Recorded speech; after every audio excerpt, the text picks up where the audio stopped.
બધું થઈ જાય મારી જવાબદારી પોતાની ગામના બધાનો સહકાર તમને એટલો છે આર્થિક રીતે કે બધી રીતે બધાની લાગણી હતી એટલે હું આવ્યો છું તમારે આમાં કોઈ માતાજી તમને રસ્તે રાખે આપણે એમાં કે મારે એમાં કઈ આપણે રાજકીય રીતે આપણે માનવતાની દ્રષ્ટિએ તમારું જે કઈ કરવું પડે સાહેબ અત્યારે હું વાત કરી બળુભાઈ ને કીધું હતું મારે આવી જવાનું હતું 3-4 દિવસમાં પણ હું ભાઈને ખબર છે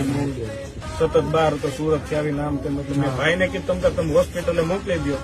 બિલ હું જે થાય કરાવી દે તો બળુભાઈ કે તમે આવો સ્થિતિ જો તો તમને લાગે